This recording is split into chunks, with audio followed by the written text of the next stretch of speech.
I hope you're doing well. My name is Asad Mahmud. I am living in Ireland, and thanks to Irish people, Irish government, Irish society, that I have been awarded with Irish citizenship. So I am an Irish citizen right now, and because of these favors that have been done to me, I feel duty bound to come on camera to say a few things that are very important in the wake of this Bondi Beach attack that happened on Jewish community. I just want to condemn all forms of violence in the name of religion or because of the religion, in the name of jihad, or because of gaining blessings of Allah, whatever the reason was. I just want to come here and condemn all acts of violence in the name of Islam. I feel duty bound to condemn this violence because, first of all, when Irish people or this Western nation have accepted me into their own society and made me one of their own. I know I'm not Irish by color or by descent, I'm Irish by citizenship, but that is a very good enough reason for me to speak and to condemn this violence that was inflicted in Australia or anywhere in the world, wherever Muslims are causing violence in the name of Islam, wherever they are doing that. I am here to condemn that violence. I know I am a single voice, but this voice is also important because there are not many voices which are condemning such acts of violence against Western civilization, Western people, Jewish people, Christian people, by Muslim community, by the community that I belong to. I am only a cultural Muslim. I'm not a hardcore Muslim. My whole family is Muslim. I still belong to that Muslim family. My friends are Muslim. I still move within that community. I still speak with them.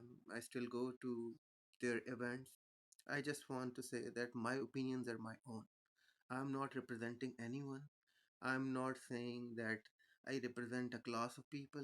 I don't know.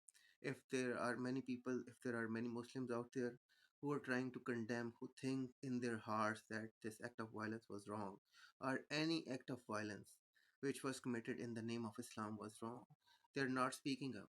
I am here to condemn that violence, the attack that happened in Bondi Beach. I'm here to condemn that. That was wrong. That was not supposed to happen. No one deserved that. No one has done anything to deserve that. And if anyone in the world believes that his God wants him to kill another class of people because they don't believe in his religion, then either the perception of the person is wrong or the religion is wrong. So I would say the religion can be wrong because this religion is practiced by billions of Muslims. And I would not say all of them are wrong, but I would say the people who come out and commit violence against non Muslims, they are wrong. Their interpretation of Islam is wrong. Their understanding of Islam is wrong. Their perception, their viewpoint on Islam is completely wrong. Their views are extremist views. And this is the duty of the Muslims. As a cultural Muslim, I would say this is the duty of the Muslims to clean up their own mess. This mess is caused by extremist Muslim. So I think it is the duty of the Muslim bodies, Muslim organization, Muslim societies, wherever they are, and especially Muslims living in the Western countries, they have this duty to clean up their own mess. If there is anyone living in these societies who has such extremist views, it is the duty of the Muslim to root him out, to expel him from the society, to treat him for extremism. This is the duty of the Muslims. I'm not going into the argument of whether there are teachings in Islam which say something violent or not. There could be, but I want to propose an idea which is part of Islam, but no one is talking about it. Ijtihad. Ijtihad is part and parcel of Islam. It has been prevalent after the time of the Prophet when Islam was completed. So all of the Muslim leaders, they came up with this idea of ijtihad, which means to ponder, to think, to find out new ways according to the new situations from the very basic teachings of Islam. And by keeping them in view, you find different ways to deal with the new situations that are arising according to the newer times. So I want to propose that this is the time when Muslims are not talking about it. No one is willing to do any kind of ijtihad. It's not jihad. It is ijtihad. So no one is doing any kind of ijtihad because there is no will. No one wants to do any kind of ijtihad. Secondly, the idea of taking over and dominating the world is so attractive idea, which includes power, money, everything comes with that idea. Yet no one is willing to do any kind of ijtihad, any kind of thought process for the peaceful progression into the Western societies of Muslims. No one is talking about that. No one is talking about Islam's peaceful progression in Western civilization, in Western countries. No one is talking about peaceful assimilation of Muslims and Christians or non believers in the wake of current times, according to the current times. No one is talking about that. No one is coming up with the ideas to make Islam more modern or more according to the new time, more suitable according to the new time. Ijtihad is legal. Ijtihad is not illegal. It's not haram. It's halal. It's legal. It's the way forward that has been prescribed in Islamic text to deal with the situations that are basically new situations that were not there when Prophet was alive, Prophet of Islam was alive. So in order to deal with those situations, Ijtihad was the way forward to come up with solutions to deal with modern times, modern problems. No one is talking about that. And I just want to propose this idea that if there are any Muslim leaders out there who could come up with this idea to promote peace and harmony between the cultures, to make Islam more modern, more suitable according to the current times, more acceptable for everybody, more acceptable for people like me, more acceptable for the people who don't want violence, for the people who don't want to commit jihad, who don't want to commit then that kind of atrocity that happened in Australia in Bondi Beach. What about those people? When you talk about Islam, there are levels. So Islam says that if you are this kind of Muslim, you are on lower level. Then you have to do this to come up one more level, and then you have to do this to come up one more level. So there are levels of being Muslim in Islam. So you become more Muslim as you go through different kind of levels. So I just want to say basic Muslim is also a Muslim. Non-practicing Muslim is also a Muslim. Non-violent Muslim is also a Muslim. So the violent Muslims are not representing those Muslims who are non-violent. The people, for example, cultural Muslim like me, who are not very hardcore Muslims. We don't want to do this kind of atrocity. We don't want to commit violence. We want to assimilate. I am here because of the Western values. I have my friends from all classes, from all religion. I have my friends. I have Hindu friends. I have Christian friends. I have friends in all religions and races. I have many friends, and I don't hate them because of their religion. I don't hate them because of uh, their skin color or whatever. I don't hate white people. Actually, I love them. I like white people because Western cultures, white people's culture, is the only culture that is accepting people from all cultures. They are friendly, they are humane, they value our human rights, they consider us human, they think that we deserve to be treated like humans. So that is why they are accepting us in their own societies. They are letting us live among themselves like any other ordinary human being, like themselves. And I don't think there is a reason to hate them just because if someone thinks that they don't believe in Islam. First of all, I would say if you want to perfect Islam, all of the Muslim countries are out there. Those Muslim countries, they don't have perfect Sharia. There is no perfect Sharia in any Muslim countries. Um, there is no fully implemented Sharia in any Muslim country. Sharia law has all its own levels. Pakistan is a Muslim country, for example. Pakistan is a Muslim country. Taliban were attacking Pakistani people because they thought Pakistan didn't have the proper Islam law that was supposed to be implemented. For example, now in Afghanistan, you can see one example of Islamic law or Sharia law that has been implemented. In the same way, for example, once ISIS brought the proper Islamic law in the areas where they were basically dominant. So there are levels of Sharia law.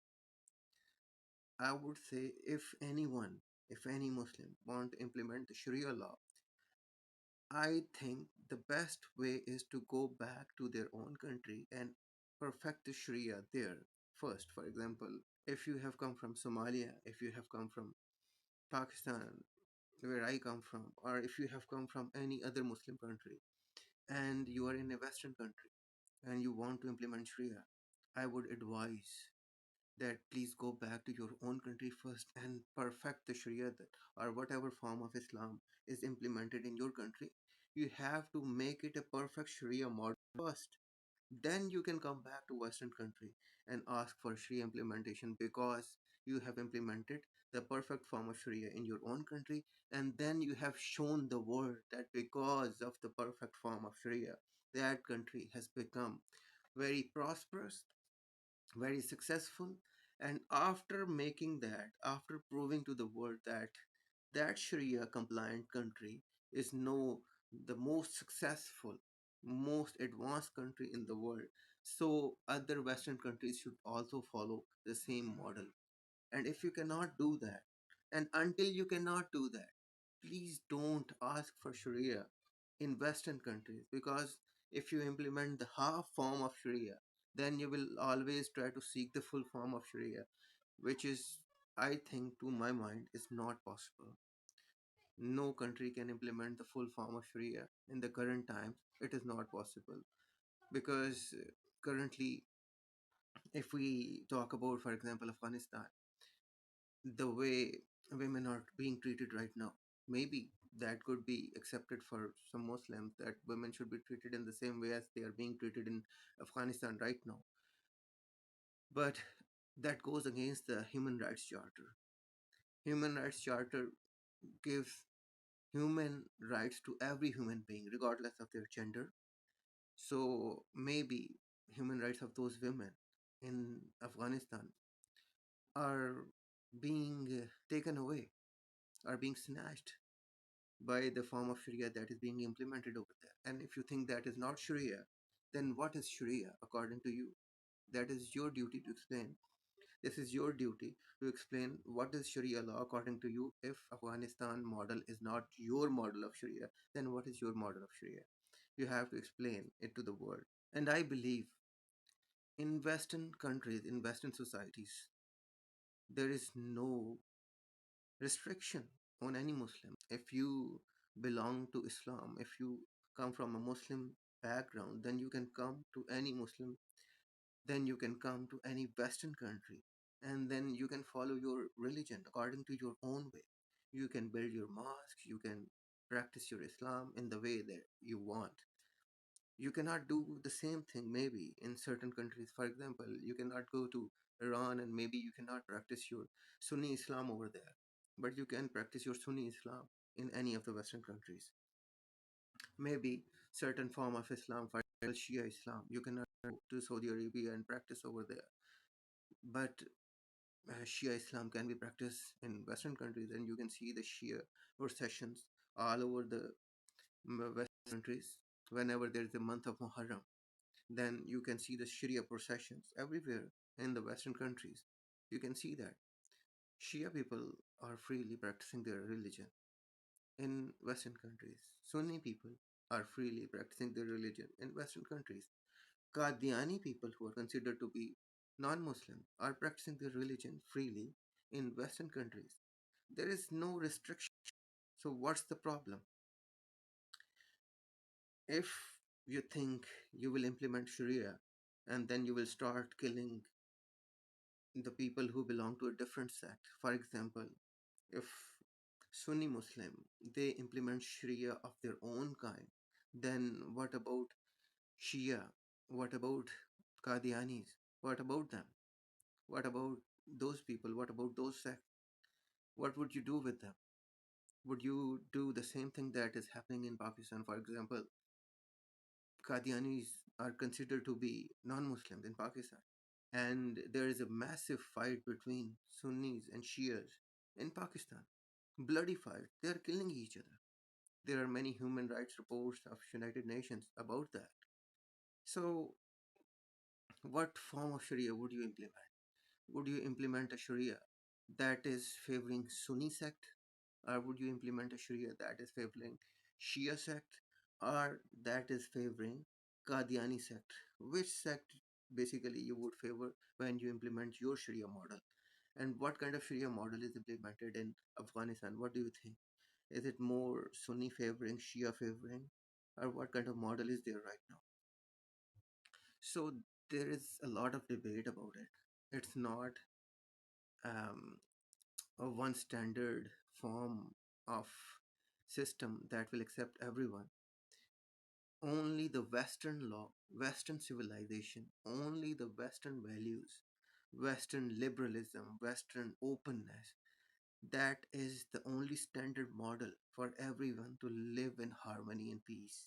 And we should understand that there is no better society than a Western society where every kind of Islam can be practiced freely.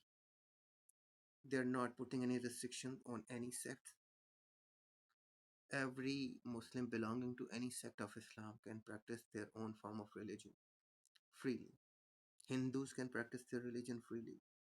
Christian can practice their religion freely. Jews can practice their religion freely. Buddhists can practice their religion freely. This is only the beauty of the Western society, the Western civilization, the Western norms and values. This is only because of that, because they accept the freedom of religion as a basic value, core belief of the Western society. So please, I just want to invite all of those Muslim leaders to do some sort of ijtihad on this topic, and please stop promoting violence. Any kind of imams who are basically right now asking for violence against non Muslims based on religion, just because non Muslims don't believe in Islam, and any of the Muslims who want to commit jihad or violence against any non Muslims, I just want to say that please don't come out of that trauma, come out of that influence that you have on your mind, that you will fight with every non-Muslim and you will take over the world. That is wrong. Let's try to promote the values of peace, harmony, love, togetherness, and cooperation. Let's stop doing violence. Let's stop killing people. Let's try to love humanity. Let's try to make this world a better place for our children, for everyone who is living in this world, for all of us, for all of the humankind. So please try to think about it. And I think if there are any Muslim imams who are promoting or inciting violence against non Muslims, I think they should be expelled out of the Western societies, back into their own countries, or they should be imprisoned. There should be strict punishment for anyone who is asking for violence against non-believers or non-Muslim. I think there should be strict punishment for that kind of incitement.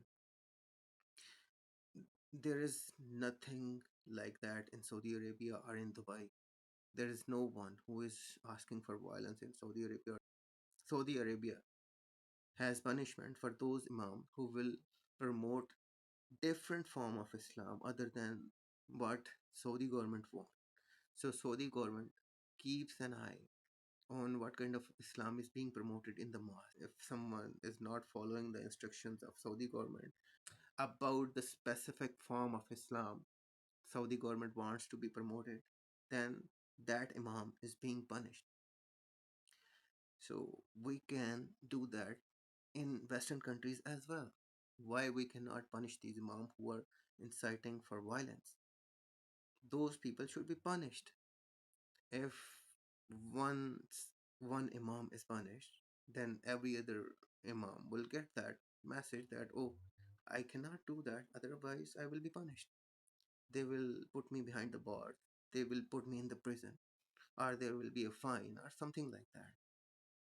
Who is talking about that? No one is talking about that. None in the Western countries, none of the politicians are talking about that.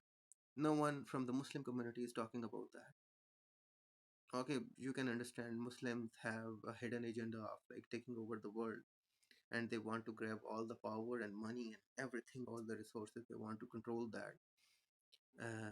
So this duty is also on Western politicians to come up with proper scrutiny or proper punishment system for those people who are inciting violence against non-Muslims.